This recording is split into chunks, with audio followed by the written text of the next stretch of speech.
Check.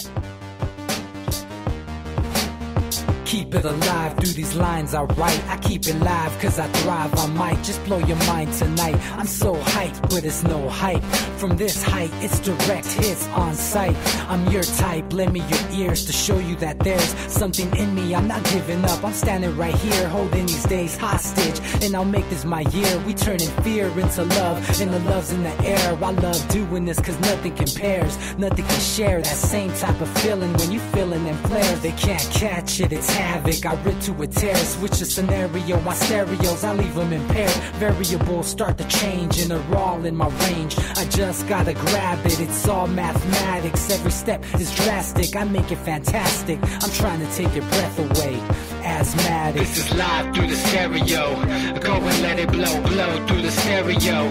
I'ma let them know through the stereo. Yo, here we go through the stereo, stereo. This is live through the stereo. Go and let it blow, blow through the stereo. I'ma let them know through the stereo. Yo, here we go through the stereo, stereo. Yeah, just nod your head with it. So explicit and vivid. Every image is intricate, intimate. I put my all into it. No scrimmage and no rules. I'm a pro tool. Hear my heartbeat, beat into the vocals. I'm so loco, lost my mind, oh no. It's ponderoso, dope, so no overdose, cause it's dope, yo. Man, this is house grown, mixed with some milestones. So I let the style flow down like the Dow Jones. Bringing it with some foul tones, letting the crowd know we getting loud, so it's eardrum rudiments. Yeah, we bring it rude again. Move, little hooligan. Music for tuning in, full time to the 10. I'm on my clock like I told you. I'm doing this for dreams. Hello, everybody. Welcome back to the Anti-Media Radio. You're here with Lavonne. Happy Friday. It is September 26, 2014. We've made it through another week. Yay! Good job. Took forever. This week took forever. I felt like I was sleeping most of the week, despite my lack of sleep. Because when you miss sleep, your body longs for it. And then the real world, just furthermore, seems like a dream. So, happy to be dreaming with you this evening. Because if you're not dreaming, you're doing it wrong. That was the moral of my day. Tonight, we're going to talk about some awesome stuff. It's kind of like an overview of an overview, which I find intriguing because that's how I work. This article is an overview of all the things this person speaks of on their website, Spirit Science. And in a sense, it's kind of an overview of some of the things we talk about too. This particular article is called Astral 101, Breakdown of Everything and Using the Third Eye. And then, if we have some time, we'll talk about chakras. I like to mix it up on Friday, as on Mondays and Wednesdays, you guys are getting some pretty valid, awesome, good news that typically sucks energetically when we're speaking about energy. Most of the things going on in the world are ugly. We hear about all the darkness, people hurting each other because they're hurting. So on Fridays, I like to remind people that they're powerful and life doesn't have to be so bleak. It simply is what you make it. And that's really what I try and teach people, is that you can change your world with just thought. That's why tonight we are dreaming. So yeah, thanks for being here with me, guys. Happy Friday. I'm pretty excited because after this grand hour of teaching and reflection, I'm going to head to a local art show and support struggling artists like myself. I paint once in a while. I throw stuff at other stuff and I mix it together, and sometimes it looks nice. Most of the time I'm like, ugh, I feel so naked right now. Because essentially it's like something you envision and you're trying to create and make it tangible so that others can share in your experience. And that's a very personal thing, especially when you're painting it. It's like every tiny little pixel, every aspect of the image is created by the motion in your body. I don't know. I'm a I find poet forgive me. Now, moving on. Back to what we were talking about. The breakdown of everything and using the third eye. So some of the topics covered will be dimensions, meditation, higher selves, the inner sanctuary, lucid dreaming, astral projections, using the third eye, entities, and protection in the astral plane. This comes from the author of the series Astral 101, and this is kind of the culmination of all their concepts.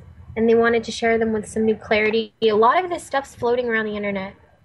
And before I begin, I'd like to bring up one of my other perspectives. So there are two things I'm really trying to share with you here.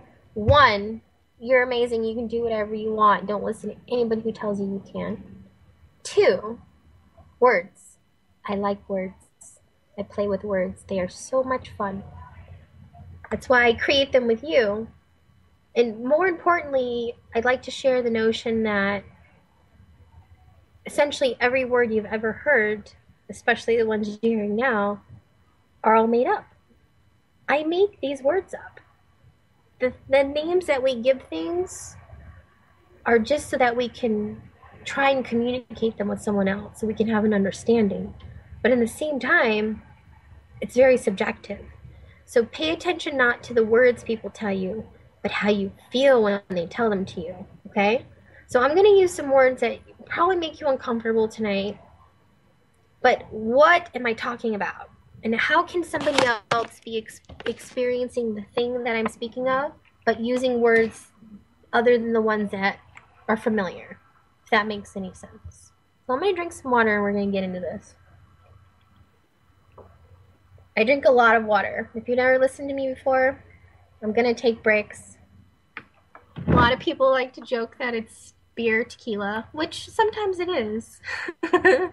But I will gladly share with you what it is that I am enjoying, if such thing occurs. So, H2O, yum, yum, yum. Okay, dimensions. A dimension refers to a specific frequency of vibration in reality. Just like the keys of a piano, the universe is made up of many notes, overtones, and octaves. As the universe is vibration, this would be a practical way to see it. Every octave is considered a dimension. Another perspective is to say that a dimension is a direction of movement. The first being a straight line from left to right, the second being left, right, up, and down, and the third, the dimension we physically exist in, length, width, and depth. I understand this may be confusing, so let's pretend the universe is an onion. If you dissect an onion and look at the layers, this is similar to how dimensions are arranged in the universe. The center part being 1D, the first ring being 2D, and so on. What I mean by this is that the higher dimensions contain the lower, not that they are farther away from the center.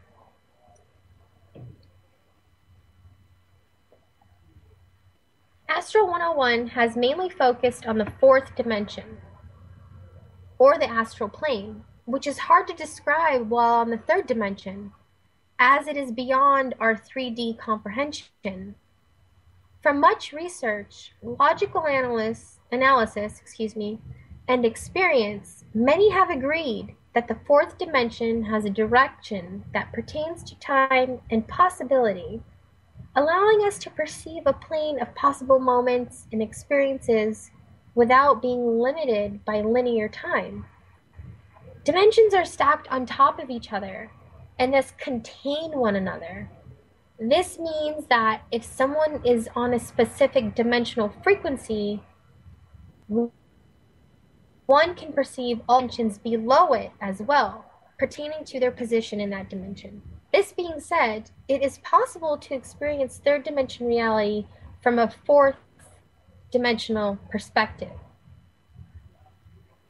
This experience is known as astral projecting, or bringing one's consciousness into the fourth dimension, and alongside experiencing the fourth, experiencing the third dimension below it as well.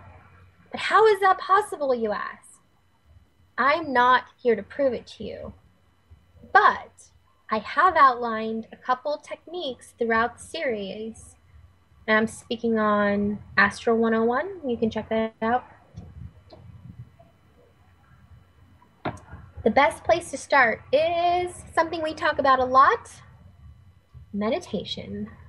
My favorite hobby, not going to lie.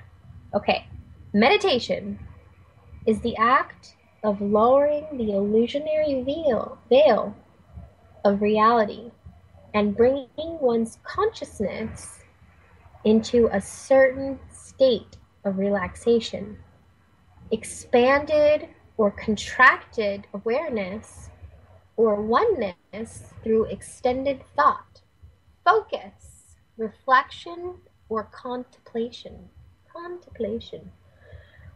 Many different states can be achieved through meditation, and it is easily the most important thing a person can do on their spiritual journey. There are also many ways to meditate, which include sitting, standing, lying down, walking, eyes opened or closed, altering breathing patterns, silence,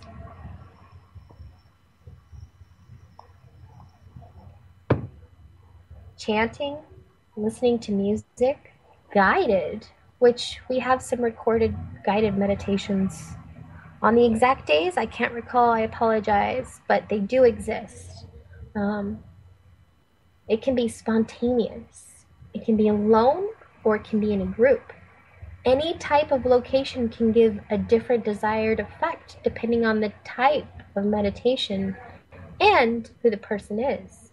Some types of meditation include grounding or connecting with the earth and stabilizing the self. Visualization, that's a fun word. Imagining a story playing out in your mind to probe some subconscious imaginary imagery. Affirmation, which is thoroughly imagining a positive goal being played out to be fulfilled in the future. I have another definition for that. It's like repeating positive things to an extent. Like you want to affirm certain things throughout the day so that you can see them being fulfilled in your mind. So just an elaboration on that one for me. Prayer, which is a word that we use to describe an action, is recognizing, worshiping, or expressing gratitude to one's personal idea of God. That's a good explanation. I like that. Mindfulness meditation, becoming aware of thought, sound, sensation around and within. That's what I do all day, every day. That's my personal practice, along with breathing, oxygen, which is difficult at times. So that's fun. I personally recommend that. Another form here listed is focus, bringing one's awareness into one thing or state, which kind of goes with the one above it. Movement, focus on one's repetitive movements rather than outside stimulus, like Tai Chi or yoga. Other lovely things. Mantra is chanting a certain word or phrase where the sound of the phrase is being focused on. That's an experience. If you can find a mantra that connects with you, I got really deep into the study of sounds and vibrations. Once I realized in my proudly proclaimed scientific state, I realized at a certain point that everything is sound. Everything is a vibration, everything is a frequency. And the emergence of my hero Tesla became apparent in my life, and I really started studying his work and understanding what he was trying to teach and how he was misunderstood. And I just found this like profound connection to this vibration that used to exist but is still very prevalent. And I resonate there. And once that awareness became, I got really focused on sounds and the way they affect everything else. And I started studying certain hertz and understanding how they have specific reactions to specific elements. And I really encourage you to look up the work of Masaru Emoto. And his name is spelled Masaru, and his last name is Emoto. And look up the water crystal experiment. I want you to have a visualization of what I'm talking about. And that's just one example, but that's my favorite. Because essentially that's what we are. In addition, that's one way we can see this vibration. But then you start to realize, and furthermore, prioritize and idealize and place limits and boundaries within what's acceptable based on how it makes you feel. So if you listen to anything I was saying since beginning, vibrations are everything essentially. So you want to be cautious of, like I said, not what people say, but how it makes you feel. Listen to the way they create their energy. It's very important. A lot of times people get so stuck on a word because they're trying to differentiate the definition of the word in comparison to how they're feeling. But I am telling you, disregard words. As much as I love words and how I use them as a tool, next time you're having a conversation with somebody, don't focus on the definition of the words. Just feel. Okay? I want you to try that for a little while. The last one is trance, a state of altered consciousness, which sends one's awareness within themselves or elsewhere. Sometimes I go off on tangents. It's quite lovely. Okay, there are an infinite number of ways to meditate, and new ways are being created every day. It's recommended that everyone does 20 minutes of meditation a day, as it is extremely healthy and beneficial for the mind, body, and spirit. The easiest way to begin is to sit in a comfortable position, close your eyes, and allow thoughts to blissfully leave your mind, not forcing them or stopping them, but allowing them to flow in and through. The best way to do this is to observe your breathing, to not consciously breathe, but just let your body naturally inhale and exhale and observe this process. Eventually, the need to breathe will become less and less, and your breath will become shallower. Once you have reached this state of complete awareness, then you can move into one of the meditations shown above. Next topic is higher selves. The higher self is an aspect of you, a higher aspect. It is higher in the sense that it is consciously aware of a reality beyond limitation. The soul, or deepest core aspect of you, is like a library of all your experience, thoughts, and lives. And the higher self is like the librarian. It has access to all the information and perspectives of your past life sometimes appear in a form of a past life to show you a perspective that will benefit your growth. But ultimately, it is the same consciousness behind it or you. It is what connects you to God or the source, depending on the word that you like. Many people refer to this as a guide or a guardian angel or whatever. But these things are all separate beings. The higher self will always come from within you. Essentially, it's all the same thing. I could argue that, but let's see here. This person particularly does not believe in reincarnation in a common sense.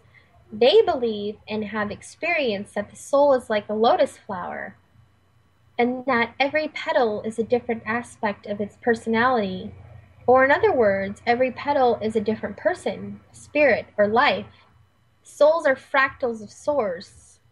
Ooh, souls are fractals of source. Spirits are fractals of souls. Ooh, that's deep.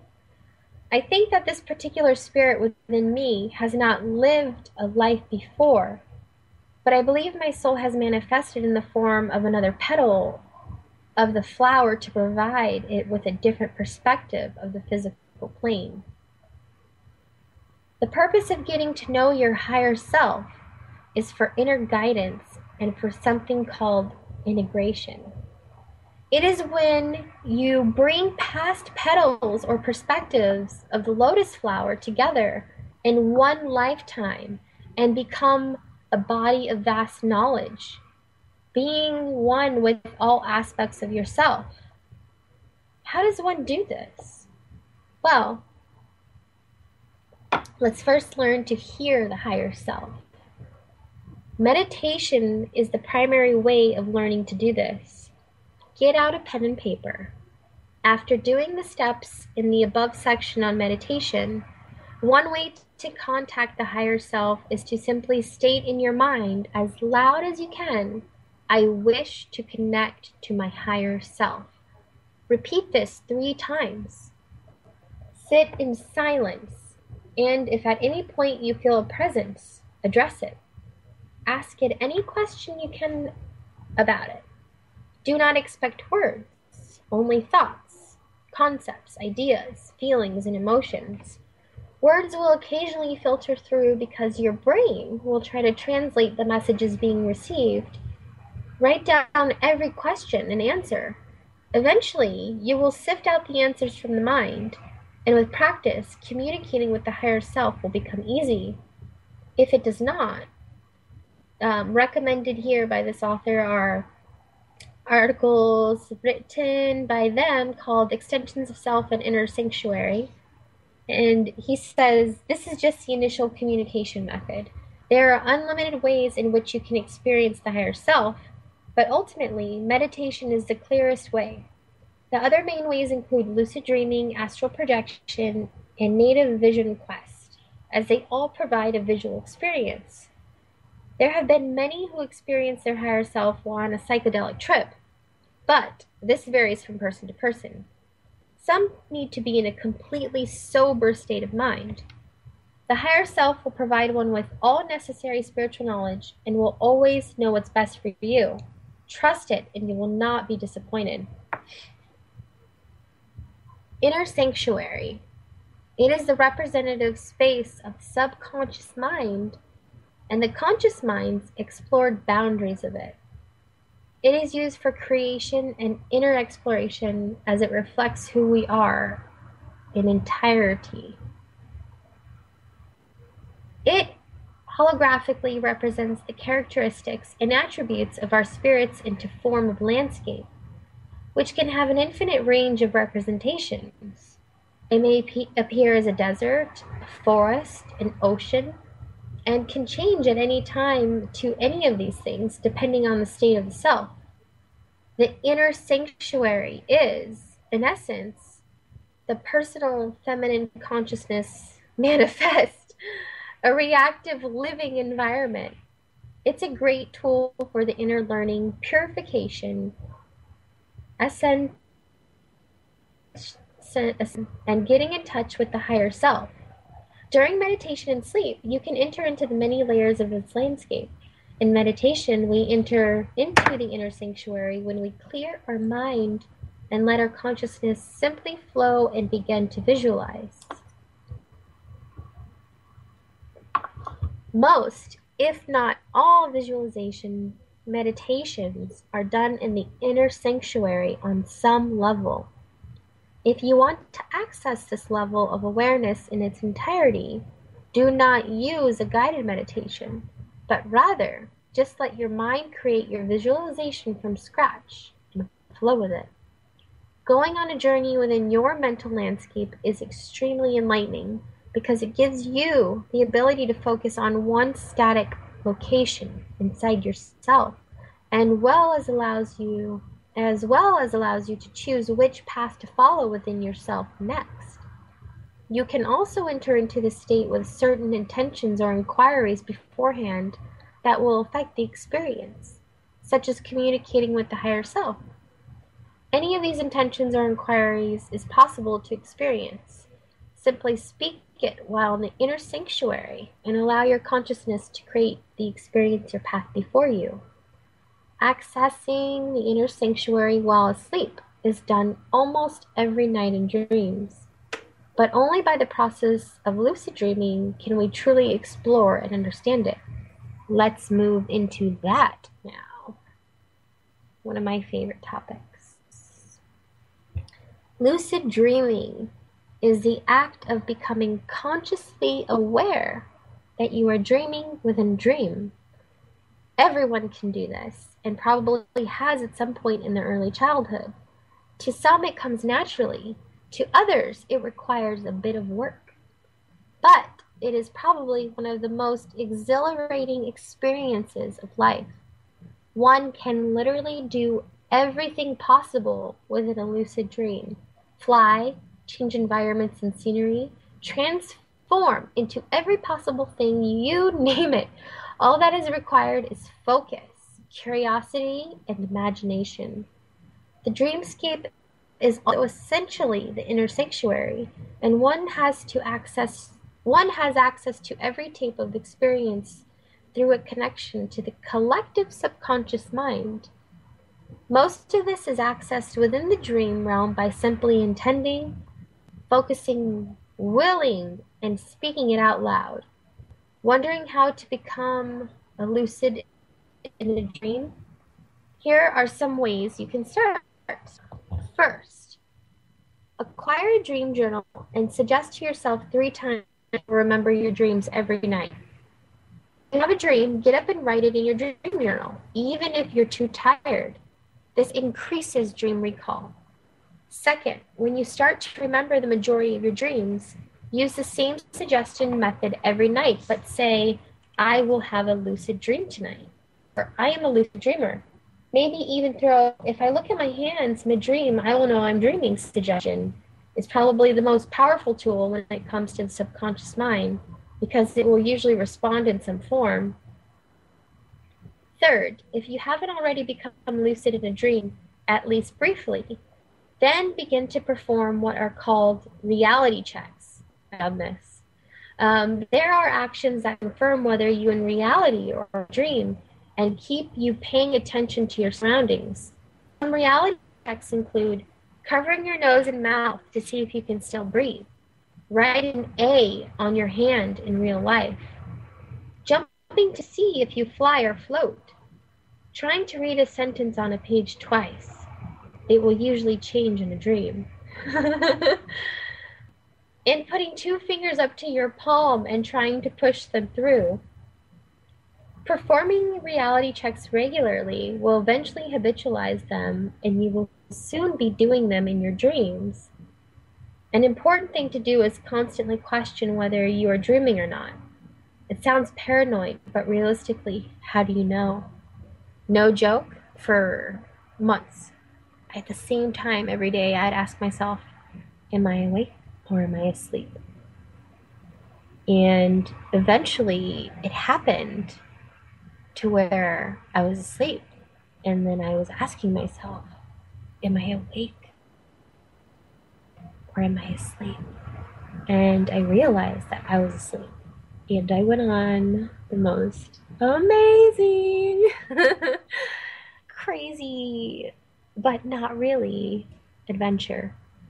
And my most favorite part that I cannot erase from my mind's eye is I was on this beach that exists in Big Sur. And I broke a few laws to get on this beach. And I trekked like a good while, but it was worth it. It was just the most perfect beach with ideally sized sand, so like small enough that it exfoliates in a feel good manner, but not large enough that it adheres to your skin. Like it falls off at just the right way, and you don't feel like your pores are clogged. Instead, it's the opposite. You feel like every part of you is breathing, and you're just like, you're so happy to be there because it feels fresh, and the air is fresh, and the air is cool. So every part of your being is just open. So it was that type of beach. I was there, and there was a waterfall to the right, and I could see redwoods because I'm on the coast of California, and it's just amazing. And after glancing behind me and realizing where I was, I just started sprinting as fast as I could towards the water. Just run, run, run, run. And then right before my toes hit, I just jumped and I sprung into the air and I took off like a rocket. And I flew around and it felt amazing. So that was the first time that happened. Reality checks are no joke. I super recommend that. You will, according to this guy, have a lucid dream by combining all of these actions. A whole world of self-inquiry. Inquiry. Sometimes I can't say words. Inquiry awaits you. Ask any question to a dream figure about yourself, or simply yell out to the dream to show you something. Once becoming lucid, the most important thing is to not get too excited or emotional. Doing so will result in the dream collapsing and you waking up. Keep calm and dream on, they say. That's funny. This is interesting. Astral projection. Have you heard about it?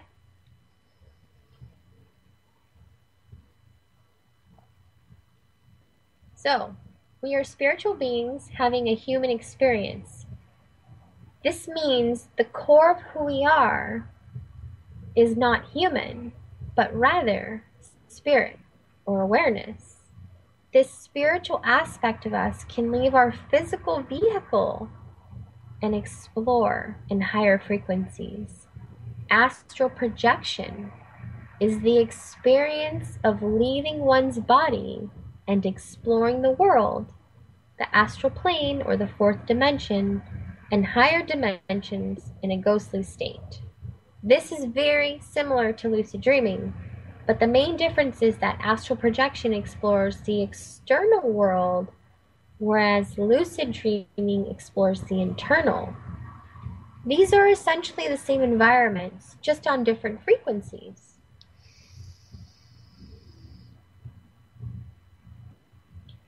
There are two forms of astral projection: unconscious OBEs or conscious bilocation, referred to as in the series as astral extension, or unconscious out-of-body experience. OBE means out-of-body experience, by the way.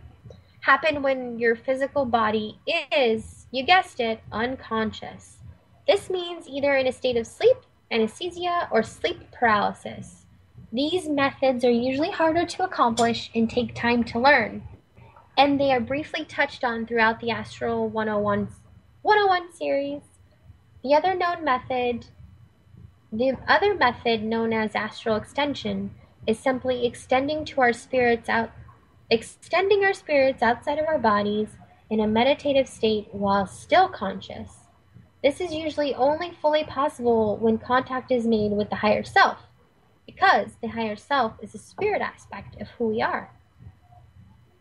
Some can achieve it without self-recognition, but will only achieve remote viewing sort state rather than being able to communicate with anything or affect the environment.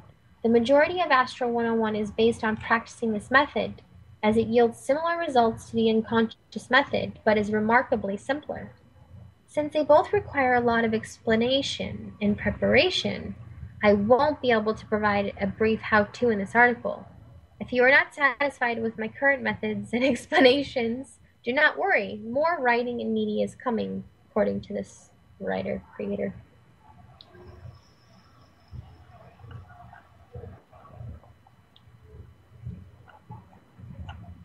So the next topic,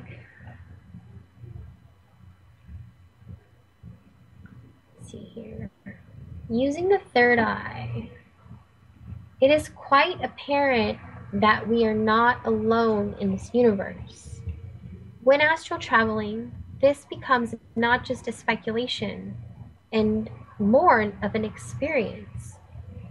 Many entities exist on higher frequencies and dimensions that we cannot see with our physical eyes.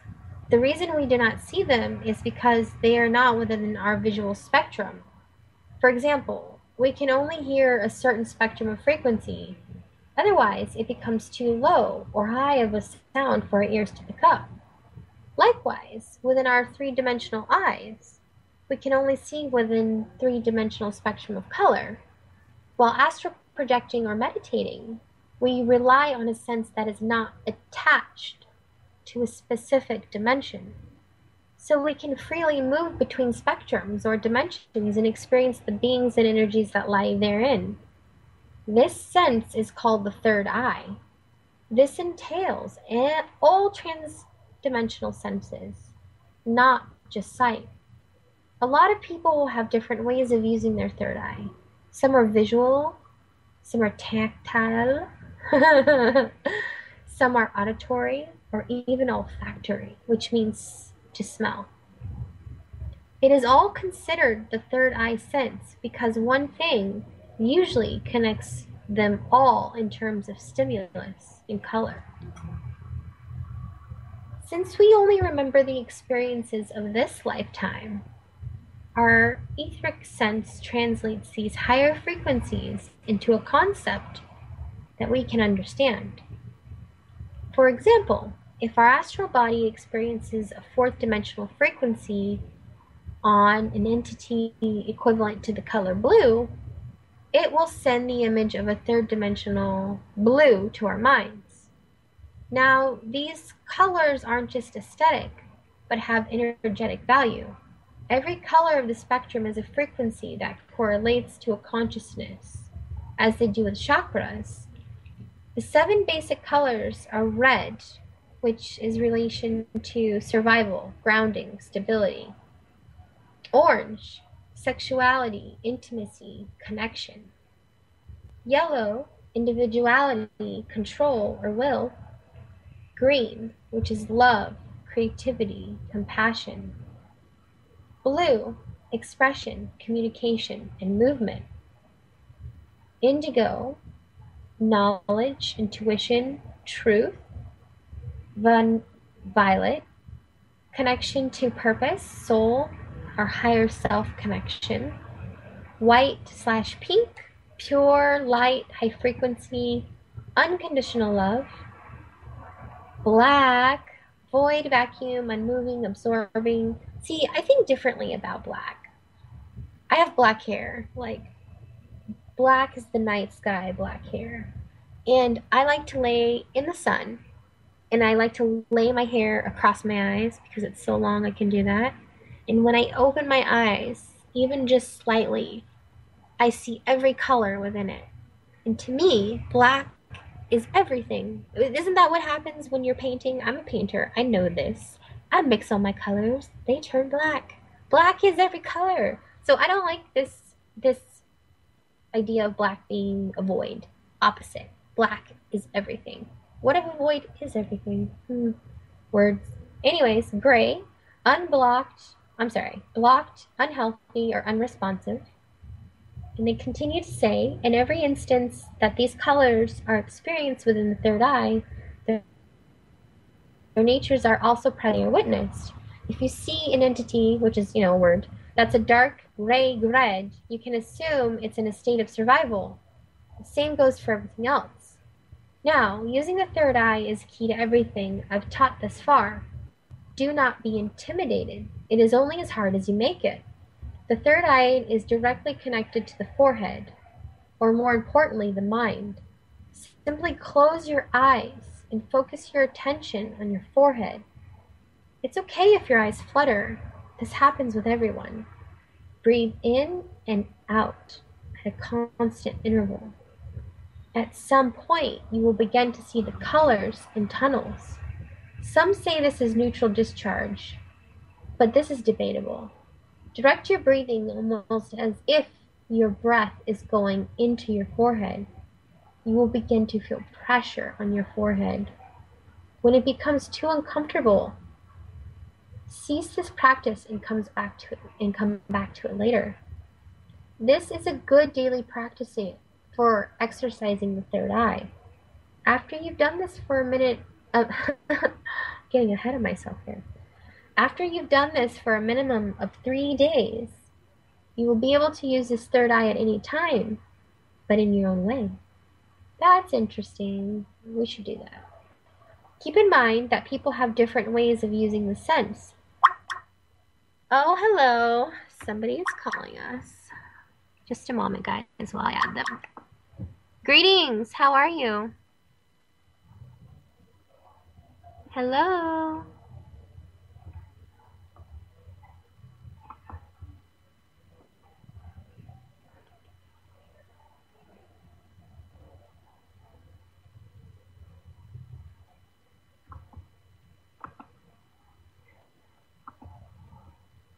Hello, hello. I don't hear them, unfortunately.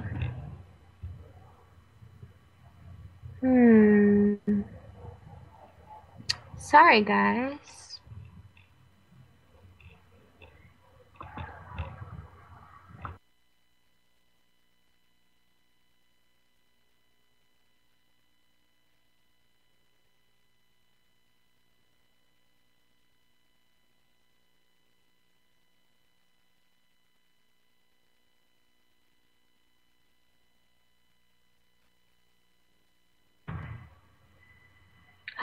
I got disconnected. Sorry, guys.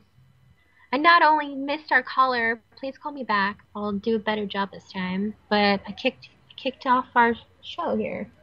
Where were we? We were talking about the third eye. Mine's itching as we speak. Oh, yay, they're calling back. Okay, answering this call will put your active call on hold, or add to group call. Add to group call. Hello, hello. Hi, are you there? Hi. I just called. My phone might drop the call or something. I'm sorry. Man, that was horrible. It's okay. You're back. You sound like my friend Jessie. Yeah, hi. Anyways, what's your name? I'm Lavonne. Yeah, I'm Jess. You know me. I know you. Oh, weird. Okay. Sorry, I have this weird thing. I just recognize people's voice.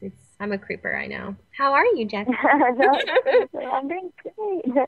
I just wanted to comment because you're talking about colors, and you made me remember when I was like 5 or so. Mm-hmm. I always used to think of the weekdays as colors. Like I didn't know them as like Monday, Tuesday, Wednesday, or whatever. It was like blue and whatever else. And I just remember distinctly that Saturday was green and Sunday was red. And like, did anybody teach that to you, or that's just like your feelings about them? That was just how like I thought about it. Like everybody was like, "Oh yeah, so Tuesday or whatever it is," and I was like, "What?" And then I'd have to be like, "Is that the blue day or whatever day?" And it was weird, and I always thought that was weird because I was like, "Why do I do that?" But then I kind of understood why, I guess. But yeah, so you just made me remember that. Did you know that there's a specific gene that is being researched? There's actually a center here in San Diego that studies this type of sensory reactions to the world. Interestingly, a lot of people born in San Diego kind of perceive the world in this manner. Like, for example, five tastes blue. You know what I mean? Like, Yeah. there's no differentiation between experiences. And people, all these scientists make up all these words to describe it, but what in your humanness, in the best way that you can, why do you think the boundaries within your body are kind of blurred in regards to sensing, like why specifically from your perspective?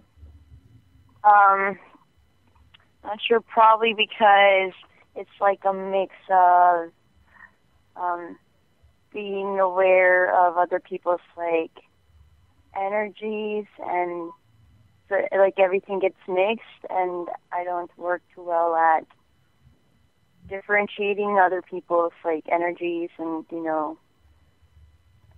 sort of stuff from my own, so everything becomes blurred.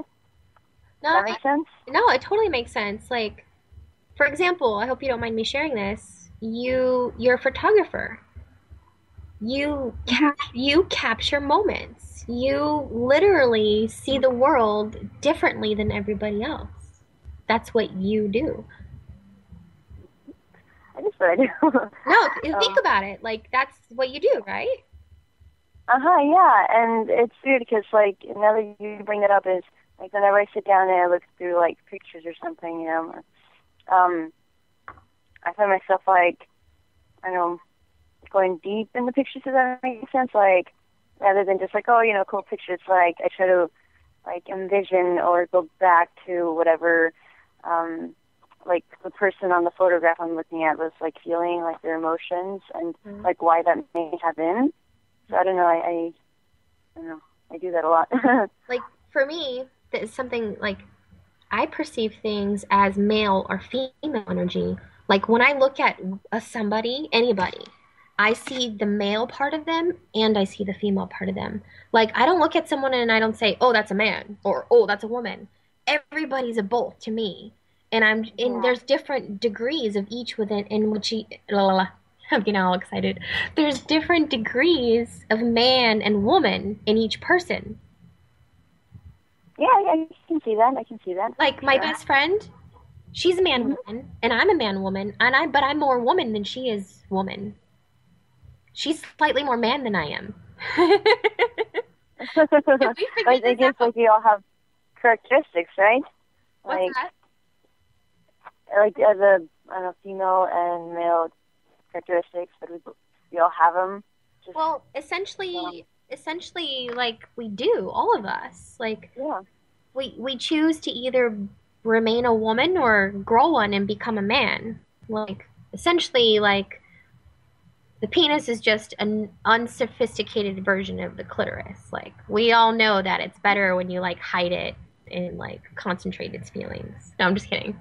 I'm just, but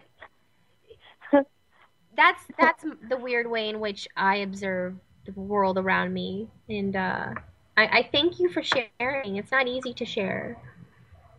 I felt really inclined to share that with you right now because that just like I was like, oh yeah, and I'd never been able to share that with anybody with them like understanding and not just looking at me weird, I'm glad we're sharing a vibration, lady. Yeah, for sure. I was like, yeah, you know what? You're like right on about that. So yeah. Anyways, I'd better get going. No problem. Really quick before you go, I just want to tell you that you should look up something called the synesthesia gene. Why do people hear colors and taste words? It's a specific gene that only 2 to 4% of the population has. And interestingly enough, a lot of them are born in San Diego. So go San Diego. You rock. Jess, you rock. Thanks for being an awesome human on this astral plane. We're going to keep talking about the third eye. You have a beautiful night, lady. All right. Thank you, too. Okay, I don't want to kick off the show again. I don't want to kick everyone off, so you just hang up, okay? Oh, is that? I don't wanna push this cancel button because I'm not quite sure what'll occur. So you just hang up whenever you're ready, okay? Okay, all right. Bye. All Take right, care. have a good day. You too. Bye. Is she gonna do it? I'm such a creeper. Did you realize that was weird? My poor friend, she called in and I hear one note of her voice and I'm like, huh, you sound like my friend Jess. I haven't seen her in like months, but yeah, that's how I'm a creeper. I remember people's smells and tones of voice and man womanness. Anyways, so we were talking about how colors have feelings.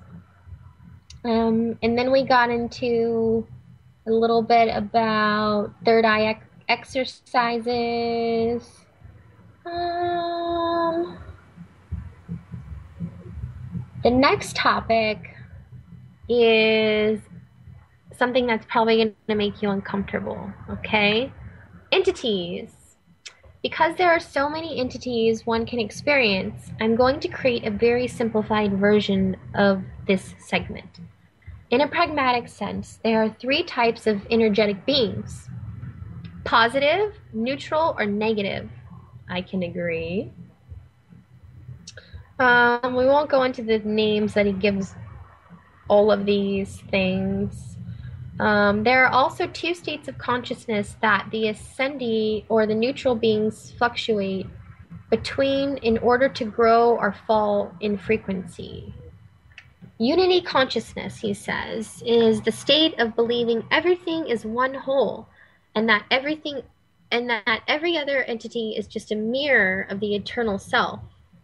It embraces the collective mind, infinity potentiality. Ooh, I like these words. Intuition, unconditional love, and simple awareness. Dual consciousness is the state of believing that everything is separate and that all things are divisible into parts.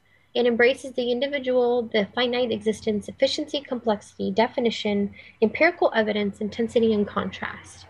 Either of these two states of consciousness are equally valid, but what has been apparent is that when collectives enter too far in duality, they will destroy themselves.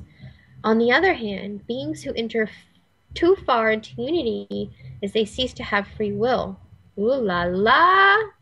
That's a good... Okay, I'm going to read that again for various reasons. Beings who enter too far into unity is that they cease to have free will.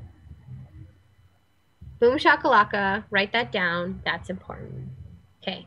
Duality in Swords of the Rose with the Thorns of Consciousness. All negative entities are created out of duality, but this does not mean it's bad. Simply an interesting and new experience for the consciousness. It is the delicate balance between unity and duality that the ascending beings should strive for, as this fosters the most objective understanding. Protection in the astral plane. So we've been talking about journeys, like in other dimensions, using the power of your mind, if you aren't aware. And there are many variables, things that can occur while doing said things. Travelers must arm and protect themselves with knowledge and skill. Okay, I'm going to stop right there and say, rule number one, don't be afraid, because the original thing I said is, you're amazing, you can do whatever you want, and you don't let anybody tell you can't. Okay? And now we'll resume. This series presents multiple techniques to reinforce the energetic field so that no harm can come to these curious explorers. But I will prevent a few basics here. Grounding, or to anchor one's being in a core, the core representing a moral, metaphysical, or physical home in which a being can count on as a foundation for energy.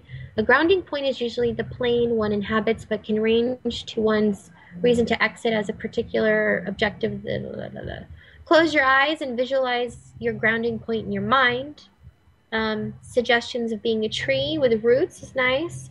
I pretty much do that. I imagine plugging my spine into the earth. That feels good. You should do that. Shielding, you just create a shield. Imagine a color around you.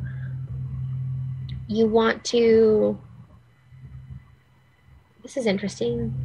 A glowing ball of light is at the center of your chest. Instill a motion, very high vibration into this ball, such as love or giving protection or happiness. As feels with emotion, condense it into a very dense point, pulling it all with your might, then release it and project it into your body and allowing it to fill the air within you. So you can get as fancy as you want with your shielding and protecting. I don't know. You can look up more about this stuff. We had some interesting conversations tonight, and I wanted to remind you again about the power of words. And I wish you would adapt just for a moment the perspective that I suggested earlier, which was disregard words. Yes, I said it. I know that's weird. Don't listen to the words. Listen to how they are created. How are they pronounced? What is the manner in which they flow from somebody? How does it make you feel? Pretend they're singing you a song when they're speaking to you. Does it make you want to dance, or does it make you want to throw things? Just feel. I'm inviting you to feel, not to listen with your ears, but with your whole entire being. I hope that tonight you had a little change in perspective. We talked about dimensions. We compared the different dimensions to the layers of an onion, how they're all essentially the same thing, just different levels of said thing. We talked about meditation, something I love to speak on and teach. Coming connected to the self is beautiful. Higher selves, you are in there. Inner sanctuary, there's a happy place in everyone. Lucid dreaming, you can do whatever you want, wherever you want, however you want. We talked about the third eye and how to activate it. It's essentially like the aspect of you that connects to all of these other things. It's like the core of the onion, man, if you want to get deep with it. We talked a little bit about entities, which are other things that can exist. Because, hey, as awesome as you are not the only thing that is awesome and to ever exist. We talked a little bit about protection. And this is a very subjective thing. And I think this is born of fear. I personally don't partake in any of this type of thing. Not in the manner in which others do. It's a personal thing. I'm not deterring it. I don't believe in fear. In this regard, fear is definitely present in my life, but I feel like if I have the need to protect myself, it's obviously because I'm afraid of something, therefore I am creating fear. It's opposite. So live in love, guys. Have a great week, and we'll catch you on Monday. Same station, same time. Be well.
I'ma let them know through the stereo. Yo, here we go through the